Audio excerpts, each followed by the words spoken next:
नमस्कार दोस्तों, इस लेक्चर में हम लोग जो पल्लव डायनेस्टी है उसके बारे में देखेंगे। ठीक है ना। तो इनका जो शासनकाल रहता है 1575 से 800 ईस्वी तक। ठीक है ना। 1575 से 800 ईस्वी तक। फिर हम लोग देखते हैं कि ये ब्राह्मण वंशीय शासक थे। ठीक है, कैसे शासक थे? ब्राह्मण वंश से बिलोंग करते थे और राजधानी इनकी क्या थी? कांची। ये इसको याद रखना जरूरी है। राजधानी कहाँ थी इनकी? कांची थी। अब हम लोग थोड़ा सा देखते हैं क्या पढ़ेंगे, कहाँ से पढ़ेंगे। इनके समाज शासक के बारे में पढ़ेंगे, समाज के बारे में पढ़ेंगे, राजनीति और संस्कृति। संस्कृति में दो तरह का, एक यहाँ अलवार और नैनार विचारधारा, जो कि क्या था, उनमें एक भक्ति आंदोलन भी इस समय चल रहा था। तो भक्ति आंदोलन में जो अलवार और नैनार की जो है यहाँ है दक्षिण भारत में प्रभाव दे। अलवार वे लोग थे जो विष्णु को वो अपने को विष्णु का भक्त मानते थे। ठीक है। और नैनार लोग जो थे अपनी शिव की पूजा करते थे। ठीक है ना। ये और कला और जो क्या है मंदिर के बारे में पढ़ेंगे इस समय। ठीक है ना। ये तो चलिए देखते हैं तो पल्लव शासकों के बारे में। तो पहला जो हमारा शासक है शिव विष्णु। ठीक है ना। ये पल्लवों के संस्थापक थे। पल्लव वंश के, पल्लव डायनेस्टी के संस्थापक कौन थे? शिव विष्णु। आपको याद रखना। ठीक है ना। शिव विष्णु। और भारवी किराता और संयम के रचयिता इसके भारवी जो थे ना, एक लेखक, वो इसके दरबारी थे। ठीक है ना। भारवी इसके दरबारी थे तो सिंह विष्णु थे। ठीक है ना। तो पल्लव डायनेस्टी के संस्थापक सिंह विष्णु और भारवी जो था, भारवी जो लेखक थे, और क्या उन्होंने लिखा था? किराता अर्जुनियम। ठीक है ना। किराता अर्जुनियम। ठीक है ना। किराता अर्जुनियम उन्होंने एक पुस्तक लिखी। ठीक है ना। किराता अर्जुनियम के रचयिता है और भारवी इनके दरबारी थे। किराता अर्जुनियम, आप इन पुस्तक का नाम याद रखिएगा। ठीक है। आगे है महेंद्र वर्मन प्रथम। ठीक है। महेंद्र वर्मन प्रथम तो पुलकेशी द्वितीय और हर्ष के समकालीन। ठीक है ना। ये पुलकेशी द्वितीय और क्या है, हर्ष के समकालीन थे महेंद्र वर्मन। ठीक है। ये आपको याद रखना है। पूर्व में जैनी थे। पूर्व में किसको थे? जैनी थे। अपर के प्रभाव में आकर ब्राह्मण कब बनाए? किसके प्रभाव में आकर? अपर। ये याद रखना है। पहले ये जैनी थे, फिर अपर के प्रभाव में आकर क्या अपने ब्राह्मण धर्म। मत विलास प्रहसन के रचयिता। ठीक है ना। मत विलास प्रहसन के रचयिता उन्होंने ये लिखा, अपनी मत विलास प्रहसन पुस्तक को लिखा महेंद्र वर्मन प्रथम ने। ठीक है ना। फिर आगे द्रविड़ मंदिरों का प्रारंभ। ठीक है ना। इसी के द्वारा किया गया जो मंडप है द्रविड़ मंदिर। ठीक है ना। मंडप का प्रारंभ किसके द्वारा किया गया? इन्हीं के द्वारा किया, महेंद्र वर्मन प्रथम के द्वारा। ठीक है ना। तो इनके बारे में थोड़ा देख लेते हैं कि महेंद्र वर्मन प्रथम पुलकेशी द्वितीय और हर्ष के समकालीन थे। पूर्व में पहले जैन थे, फिर उन्होंने ब्राह्मण धर्म को अपना लिया। किसके प्रभाव में? अपर के प्रभाव में। फिर मत विलास पर हसन जो एक पुस्तक उन्होंने रचयिता की। ठीक है ना, रचना की। और दरबारी मंदिरों के प्रारंभ उन्होंने इन्हीं के द्वारा किया गया। ठीक है। आगे हम लोग देखते हैं, मिलते हैं अभी जो है नरसिंह वर्मन प्रथम, हमारा जो शासक मिलता है। अगला जो शासक होते हैं नरसिंह वर्मन प्रथम। मैंने उपाधि क्या कर ली? उपाधि धारण की महामल। नरसिंह वर्मन प्रथम ने कौन सी उपाधि धारण की? महामल। ठीक है, इसको याद रखना। नरसिंह वर्मन में कौन सी उपाधि धारण की? महामल। आगे रथ मंदिरों, 7 रथ। ठीक है ना। रथ मंदिरों का निर्माण इसी ने कराया महाबलीपुरम में। जो महाबलीपुरम में जो रथ मंदिर है ना, ठीक है ना, तो इन्हीं ने कराया 7 रथ का। ठीक है ना। ये तो 7 रथ में जो है ना, एक युधिष्ठिर, पहला जो युधिष्ठिर ये सबसे बड़ा रथ है। ठीक है ना। फिर दूसरा भीम, तीसरा अर्जुन, फिर चौथा नकुल सहदेव, फिर पांचवा द्रौपदी सबसे छोटा है। ठीक है ना। द्रौपदी सबसे छोटा। और आगे गणेश, छठा गणेश रथ। फिर है वलय कुंडी रथ। वलय कुंडी रथ। तो नरसिंह वर्मन के समय पहले उन्होंने कौन सी उपाधि धारण की? तो महामल की। और इन्होंने रथ मंदिर जो महाबलीपुरम में है ना, रथ मंदिर, उनको रथ मंदिर में 7 रथों का निर्माण कराया। ठीक है ना। तो ये पहली बात, ये 7 रथों का आपका नाम याद होना जरूरी है। और कौन बड़ा है छोटा ये तो अलग बात है। तो युधिष्ठिर, भीम, अर्जुन। ठीक है ना। युधिष्ठिर, भीम, अर्जुन, नकुल सहदेव। ठीक है ना। द्रौपदी, गणेश रथ और वलय कुंडी। ठीक है ना। एक बार मैं फिर बोल दे रहा हूँ, युधिष्ठिर, भीम, अर्जुन। ठीक है। युधिष्ठिर, भीम, अर्जुन, नकुल सहदेव, द्रौपदी, गणेश रथ और वलय कुंडी। ठीक है ना। जिसमें युधिष्ठिर जो है रथ है सबसे बड़ा है और द्रौपदी रथ जो है सबसे छोटा है। ठीक है। इनका निर्माण रथों के अनुसरण द्वारा किया गया है। ठीक है ना। इनका निर्माण कैसे किया? रथों के अनुसरण द्वारा किया गया है। और इन पर बौद्ध कला का भी प्रभाव है। कौन सी कला का प्रभाव? ये जो रथ बनाए उन पर कौन सी कला का प्रभाव? बौद्ध कला का प्रभाव है। तो ये देखने को मिलता है। ठीक है। ये शैलकृत है, पूरा तरीके से किससे निर्मित है? पत्थर से निर्मित है। ठीक है। ठीक है। और रामायण प्लस महाभारत की कहानियों का वर्णन। किसका वर्णन है? रामायण और महाभारत की कहानियों का वर्णन है। गंगा अवतरण की कथा वर्णित है। गंगा अवतरण, और गंगा अवतरण की कथा क्या है? की कथा भी वर्णित है। ठीक है। पहले रामायण और महाभारत की कहानियों का यहाँ क्या है? वर्णन किया गया है, ये याद रखना। और गंगा अवतरण की कथा का भी क्या है? वर्णित है। ठीक है। इसी में दिक्कत है। देखो इसमें क्या किया गया है कि निर्माण जो है रथों का अनुसरण द्वारा किया गया और बौद्ध कला का भी यहाँ प्रभाव मिलता है। और स्तूपिका है रथों के ऊपर है। ठीक है। जो स्तूपिका बनी है रथों के ऊपर है, ये देखने को मिलता है बौद्ध प्रभाव। शैलकृत है, पूरा पत्थर से बना। रामायण और महाभारत की कहानियों का वर्णन है और गंगा अवतरण की कथा का भी वर्णन किया गया। ठीक है ना। अब आते हैं नरसिंह वर्मन द्वितीय। ठीक है। नरसिंह वर्मन द्वितीय के बारे में आता है जो है इनकी उपाधि क्या है कि ये राजसिंह, उपाधि क्या धारण की है, राजसिंह, ठीक है ना।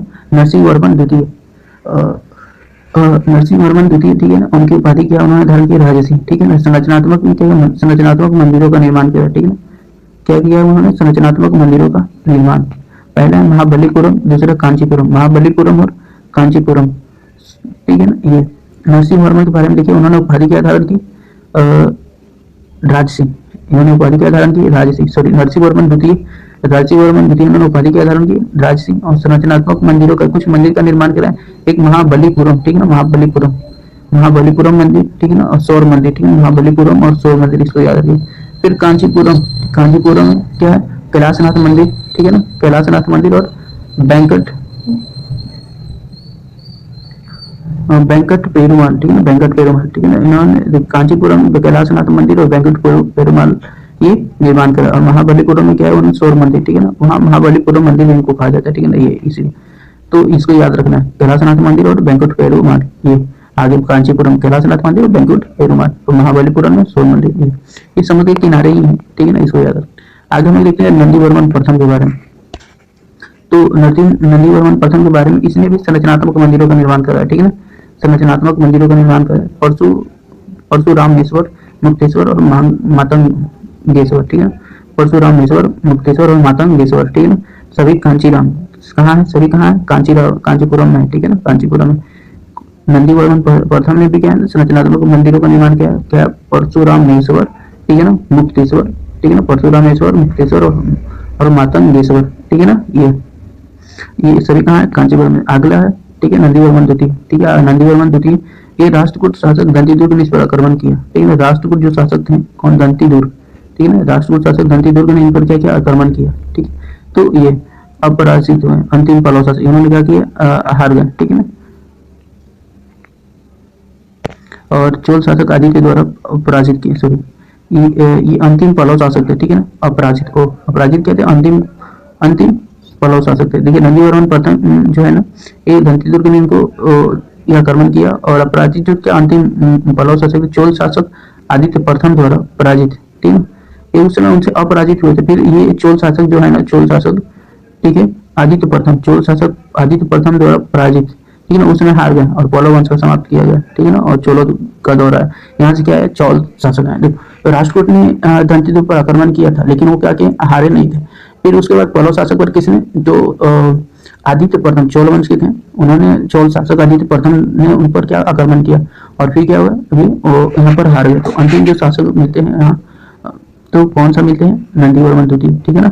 और उसके बाद क्या है, चोल शासक का, ठीक है ना, चोल डायनेस्टी है। तो अभी हम लोग चोल डायनेस्टी के बारे में देखेंगे, ठीक है। तो पहले हम देख लेते हैं कि जो ये पल्लव डायनेस्टी था, इनके बारे में हम लोग थोड़ा सा हमको कंसोलिडेट कर लेते हैं। देखिए पल्लव डायनेस्टी ये 575 से 800 ईस्वी तक रहती है, और ये ब्राह्मण वंशी शासक था, ये अपने आप को ब्राह्मण वंशी शासक मानते हैं, ठीक है, ऐसा माना जाता है इतिहास का। लेकिन ये शायद विवादित है।